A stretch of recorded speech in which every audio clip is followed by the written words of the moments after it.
Takže já vás vítám u tutoriálu, který se bude zaměřovat na výrobu layoutu na blog.cz. Nejdříve si teda otevřeme Photoshop, poté si nastavíme nový soubor. Šířka a výška tu určíte podle toho, jakou máte šířku a výšku monitoru, takže já mám například 1280x800. Soubor už teda, plochu už tu mám připravenou. Poté si otevřete obrázky, které chcete na layout použít. Já jsem si vybrala zpěvačku Adele, protože její obrázky se mi líbí a obdivují. Jako další si musíte vybrat barvu pozadí. Takže třeba k té Adele by se mi hodila vezmu jí tu růžovou z vrtu. Tak, to bude můj základ. Poté si musím připravit plochu, na které budu psát. Dám si soubor nový a šířka bude 900, kterou já vždycky dávám, a výška 800, aby vám to pasovalo na ten základ. Musíte si samozřejmě vybrat další barvu, která bude potom na tom, kde budete psát, tak já vezmu zase další, tu růžovou, třeba takhle, a dám ji na ten podklad, kde se bude psát. Abyste podklad přenesli na základ, tak si vyberete nástroj výběr, bude to výběr obdélníkový a přitáhnete celý čtverec, no to není čtverec zrovna, ale celé to přetáhnete a dáte Ctrl+C a Ctrl+V na základ. Jak vidíte, tak Photoshop to prostě mi to tady pokazil, takže tady nahoře to můžu rozmáznout nástrojem rozmazání, který najdete po levé straně, ale nahoře je to docela jedno, že to se stejně bude mazat, spíš tady dole. Teď si musíte rozhodnout, kde vlastně vám bude končit psací plocha. Takže si zase dáte nástroj výběr, vlastně přetáhnete tam, kde už nechcete, aby byla psací plocha, a dáte delete. Tím se vám to vlastně vymaže. Takže tohle bude naše plocha, kde budeme psát. Teď asi já teda používám lištu s odkazy místo menu, takže pokud chcete to mít stejně jako já, tak si dáte nástroj zaoblený obdélník, který se taktéž nachází po levé straně, a dáte si novou vrstvu a přetáhnete tam, kde chcete mít lištu s odkazy, jako jsou třeba rubriky o adminovi, nebo články, nebo tak podobně. To přetáhnete asi takhle.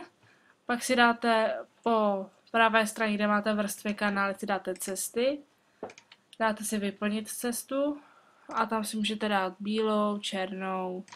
Dáme třeba černou, když máme Adele v takové barvě. Pardon. A máte teda vyplněno, pak si kliknete na ten poté si teda kliknete na svůj obdélník a máte tam volby pro lnutí. Na začátku si můžete dát režim normální, krytí, to záleží na tom, jak moc chcete, aby to bylo vidět, tak já si dám krytí 100%. Držený stín můžu dát, vnitřní stín, vnitřní záři a vnější záři. To je na vás. Co si tam dáte za efekty, já si tady dávám překrytí přechodem a to je tak všechno. Potom, abyste vytvořili takový efekt, říká se mu lesk, tak si dáte novou vrstvu, výběr, eliptický výběr, a přetáhnete, uděláte asi takovouhle elipsu po celé délce toho zaobleného černého obdélníku a celou jí vlastně vyléte na ní bílou barvu. Aby jsme vlastně docílili toho, že to bude jenom na tom černém obdélníku, tak si klikneme na vrstvu číslo 3, na tu vrstvu pod tím, kde máme vlastně ten obdélník, zmáčkneme Ctrl a klikneme na ní, čím se nám objeví její výběr. Kliknete se na vrstvu číslo 4, kde se nachází ta bílá elipsa a dáte tady dole, máte takový vlastně, jmenuje se to přidat masku vrstvy, tak na to kliknete, čím si dokážete to, že máte vlastně jenom na té vrstvě. Což ale ještě není lesk, takže máte tu vrstvu číslo 4 a nad tím máte krytí a dáte krytí na černý, se to hodí tak kolem 7%, 5 až 7% maximálně, jinak by to vypadalo špatně. Tak, teď přichází čas na obrázky. Já jsem si vybrala čistě z jednoduchosti, aby to pro vás bylo jednodušší, tak jsem si vybrala obrázky, které se ukládají jako PNG, neboli bez pozadí. Takže existují vlastně dva způsoby, jak dostat obrázek na svůj základ. Takže buď použijete ten jednodušší, dáte si zase výběr, celé to takhle pokryjete, Ctrl+C a Ctrl+V. A pro ty zdatnější v uvozovkách si dáte nástroj klonovací razítko, zmáčknete Alt, dáte do rohu a vlastně takhle vám tady vznikne tohle. A je to úplně to samé, jako kdybyste to dělali vlastně tím nástrojem výběr. Pak samozřejmě obrázek nebude tam, kde ho potřebujete, takže si ho můžete přesunout pomocí vlastně nástroje přesun. A mně se tady nelíbí, jak je to špatně překrytý, takže obrázek půjde pod vrstvu, můžete jakkoliv přesouvat vrstvy a vlastně ji dostanete takhle. Ještě ji můžete posunout až úplně dolů. Tak, asi takhle. A když potřebujete třeba, by se vám nelíbil ořez z té fotky, tak si dáte nahoře v liště vrstvu a můžete zase upravovat něco jako vržený stín. Když si dáte třeba takhle na 90 stupňů, vnitřní stín, vnější záři, vnitřní záři. Tak, teď asi nejlepší bude vnější záře, ta je taková nejvíc vidět. Takže si dáte barvu bílou, většinou se dává. Dáte si ji až na 250 a můžete ubrat trochu krytí. Teď tady vidíte, že vám tady ty efekty trošku přebývají, takže si tam můžete smazat. Uvidíte, který tam jsou špatně. Tak. Takým přechodem není nutné vytáhnout, co úplně taky ne. Takže takhle. Tak to máme obrázek. Teď asi budete chtít určitě nějaký název toho bloku tam dát, takže si, tady to už můžeme dát pryč. Takže si najdete vlevo v nástrojích na písmo. Takže zopakuju to nalevo v nástrojích si najdeme na písmo. Dáme si nástroj vodorovný text. A tam si vybereme různý, můžeme si stáhnout ze stránek jako dafont.com, si stáhneme různý typy písma. A já si beru třeba Chanel. A to je docela malé, takže si to zvětším. Tak, ještě trošku, můžete tady nahoře vlastně v liště si to zvětšujete. Takže v té horní liště si vlastně můžete měnit, jestli to bude písmo vodorovné nebo naopak svislé.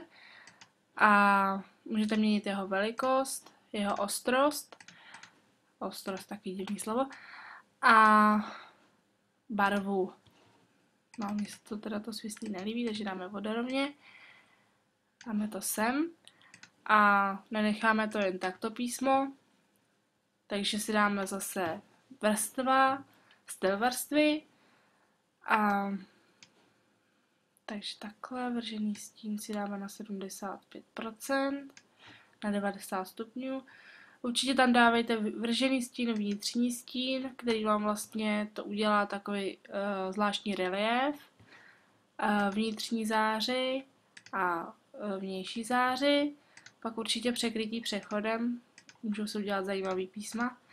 Díky tomu přechod si můžete upravit kliknutím na něj, takže si upravím si ho tak, ta černá se mi tam líbí, ta se k tomu hodí a můžu dát třeba tu světlou, se mi přesně nepovedlo, takže si kliknu na tu bílou barvu a dám si tam tu světlo růžovou, se mi tam nelíbí teda.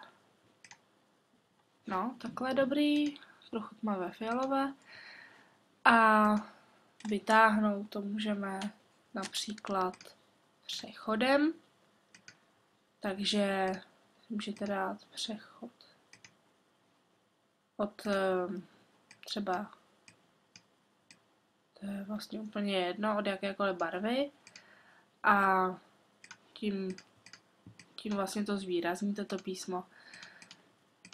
Tak, tam nebude stačit jeden nápis, tak si můžeme dát třeba Adele the British Singer. Tak, zase si upravíme velikost, protože to je příliš velké. Tak, dáme se styl vrstvy.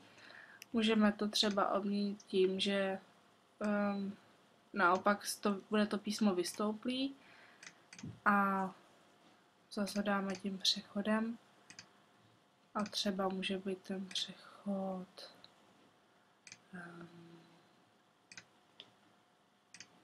takhle a může být třeba z tmavě fialový do světle růžový. Tak, teď si teda ještě můžeme dát jinou barvu. To dáme třeba taky nějak světlo růžovou. To tam bylo vidět. Ještě takhle. Tak. Vytáhnutí, teda překrytí přechodem. Aha. Jsme nedomysleli. Tak, takže to máme písmo. A jako poslední vlastně takové vychytávky jsou takzvané braše. Hodně lidí to vyslovuje jako bruše, ale je to anglicky, takže měli by se naučit braše. Takže já jsem si stáhla z brashezí.com, kde máte vlastně zdarma spoustu takových štětců. A na Adele použijeme, řekněme, nějaký odlesk, aby jsme vyvolali takový dojem profesionálu. Takže si dáme už upravený štětec, na který vám potom můžu dát odkaz. Dáme si novou vrstvu, bílou barvu a všude to vlastně takhle, všude to tím potřeme, všude úplně, by to bylo až takhle ošklivě v podstatě. Pak si dáme filtr, rozostření a rozmáznout, čímž vlastně vyvoláme efekt takového zrcadla. Dál tady máme efekty jako různé takhle a tak. A různě takhle to můžete dál kombinovat. Bohužel už mi nezbývá čas, protože mám omezenou kapacitu, takže doufám, že vám nějak můj návod přišel vhod, že vám pomohl a že jste ho nějak přetrpěli. Pokud byste se na cokoliv chtěli zeptat, tak vám dám odkaz na můj Facebook, kde se mě můžete zeptat na cokoliv ohledně grafiky. Samozřejmě nejsem profesionál, takže v omezeném množství odpovídám. Na svém blogu mám velice podobný design, takže asi příští tutoriál udělám, jak se dělá odkazová lišta, potom, kdy si uděláte tady na té liště písmo a potom i odkazy. Takže si myslím, že to je tak všechno, abyste uměli ten základní design. Takže díky za shlédnutí a zase příště.